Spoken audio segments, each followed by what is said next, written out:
organization on global politics, we should also bear in mind its vast human, natural, and material resources. Today, around 60% of Arabs are under the age of 30, and the region hosts 2/3 of the world's discovered natural resources. Predictably, leaders of the region preferred for decades an economic system based on a few sectors and subsidized domestic needs with their rather limited resources. They have failed to diversify their economies for generating new areas of employment and entrepreneurship. Now, the Arab Spring presents a unique opportunity for setting the scene for the development of the region on the basis of a genuine market economy. Of course, this depends on the implementation of necessary political, economic, and institutional reforms. We hope to see an economic paradigm shift from rent-seeking and rent-distributing economy to an efficiency-based economic system in the region. This change will bring more transparency and accountability in economic life. Such a new economic climate will not only lead to rapid economic growth for the countries, but also to a fairer distribution of wealth in society. Ladies and gentlemen, unlike the European continent, the Middle East lacks an efficient regional economic cooperation and integration mechanisms. We all witnessed the role played by the European Union in facilitating the democratic transition in Central and Eastern Europe after the fall of Berlin Wall. I believe that the establishment of a pan-regional economic cooperation mechanism in the Middle East would open up new opportunities for the entire world. Political and economic stability in the region will also stabilize the oil markets, and with that, the global price level of all the main commodities. Reliable oil supply from the region and the increased energy security that comes with it will provide a huge relief on global economic and politics. But even more importantly, as the region continues to make progress towards democracy, the level and nature of threat perception over the entire world will change in a positive direction. To this end, we must also lead the formation of a regional security architecture in order to consolidate the achievements of the Arab Spring. The region should no longer be a consumer of global security and instability, but will have the change to produce security on its own. As a result, one could also foresee growing cooperation on security matters with the region, just like what happened in Europe after the Cold War. I always been a staunch supporter of an organization of security and cooperation in the Middle East, following the example of the OSCE in Europe.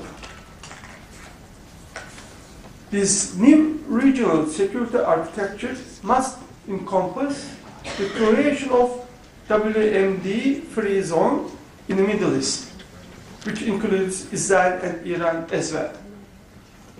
Now, it seems more relevant than ever, although there is still a relatively long way to come to that point. I believe this is an extremely important project worth pursuing with vigor and commitment. It would certainly help consolidate the gains of democratization in the region and make the whole world a safer place to live.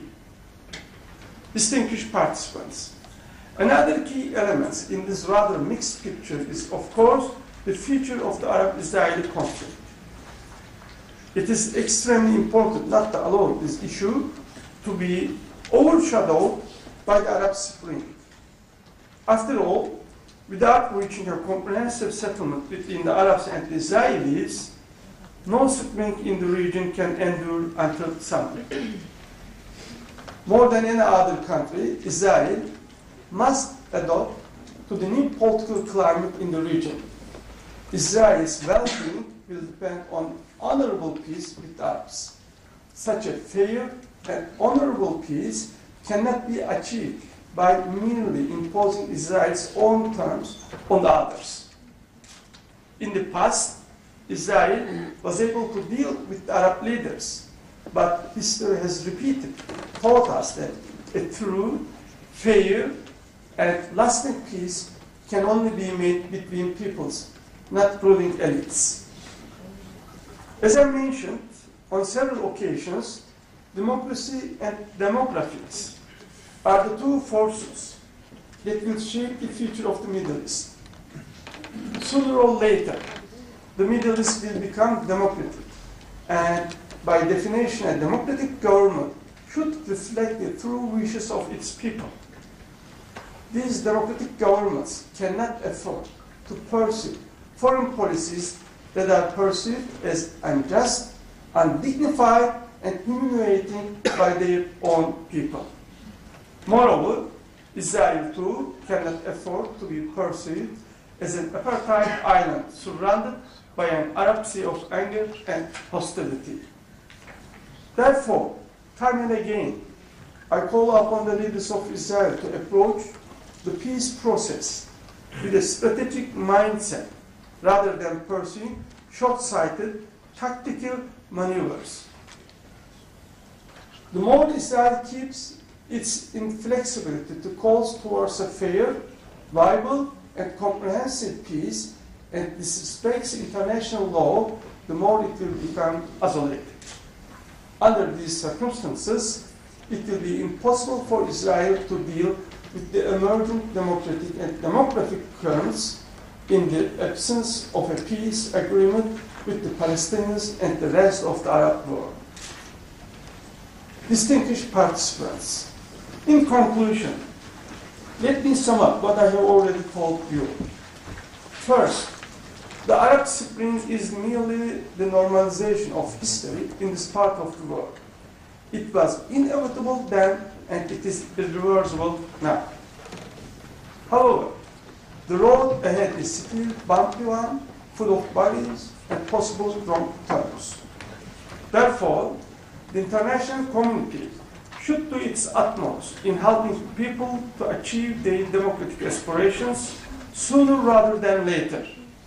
This will make a huge positive impact at global level in political, economic, and security terms.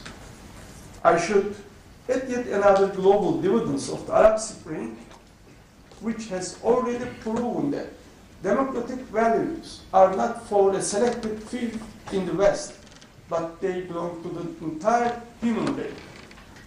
I hope that this sheer reality will provide a strong response to those arguing for a clash of civilization and promoting Islamophobia.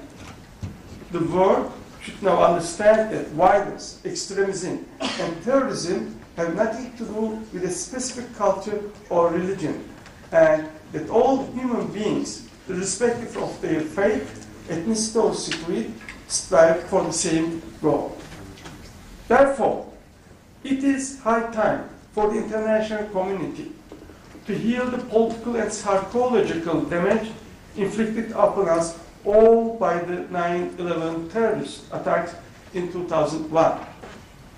If the Arab Spring can cultivate such an understanding and consolidate it through its progress, then the whole world will enjoy its blessings for many generations to come.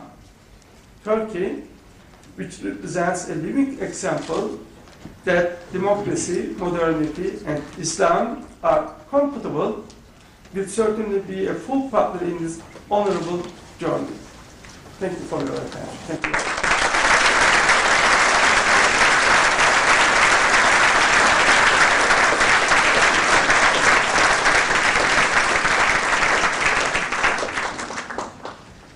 Well, sir, thank you very much indeed. We've got time for a few questions before you head off to the Olympics.